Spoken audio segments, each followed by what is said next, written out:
voudrais revenir sur la question de l'enseignement de l'anglais en France. Je me souviens qu'en classe de 8e, en CM1, il y avait eu déjà des cours d'anglais. Et ce qui m'avait amusé, c'est qu'il y avait des mots qui ressemblaient au français. Comme par exemple, there has been an accident. Un accident, on voyait bien que ça s'écrivait dire comme en français, et ça se prononçait autrement. Il y a aussi la fameuse formule to be or not to be, that is a question.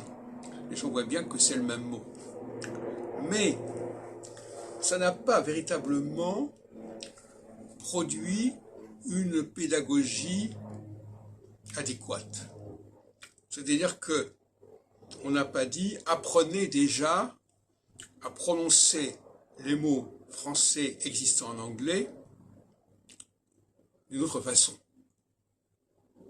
Il y aurait eu deux avantages. Premièrement, de rappeler la place du français en anglais, ce qui n'a pas été suffisamment signalé. Et les professeurs d'anglais se gardent bien de le renforcer, de le rappeler. Et deuxièmement, la facilité de passage du français en anglais dans bien des mots, à condition de savoir prononcer. Alors la question aussi, c'était de savoir quelle est la différence de prononciation entre l'anglais et le français. Et on voit bien dans les exemples que j'ai donnés que les deux exemples, question et incident ou accident, ce sont les nasales, les diphtongues nasales qui sont dissoutes en anglais. Question devient question, donc il n'y a plus le on. Incident ou accident devient accident, il n'y a plus le en. Et il y a une perte de diphtongue quand on passe de l'anglais au français, qui est déjà une clé du passage de prononciation entre les deux langues à partir d'un mot qui orthographiquement est le même. Et ça aussi c'est important. Et pour une raison qu'il faudrait explorer, de sociolinguistique, enfin, peu importe,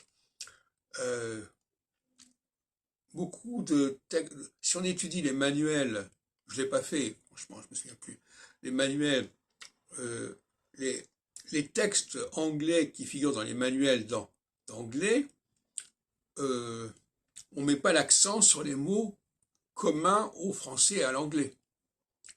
Au contraire, il semblerait, j'exagère peut-être un peu, qu'on veuille présenter l'anglais comme une langue radicalement différente du français, en mettant l'accent justement sur les mots qui sont différents et qui ne sont pas d'origine française. À mon avis, c'est une politique qui a eu des effets très pervers et très négatifs, d'autant plus que parallèlement, notamment avec Etiamble, avec son bouquin paru dans les années 60, Parlez-vous franglais, les Français se sont au contraire persuadés, dans bien des cas, que c'était les mots anglais en français qui étaient dominants et non pas les mots français en anglais qui étaient dominants. Et ça crée un complexe d'infériorité chez les francophones qui est absolument catastrophique.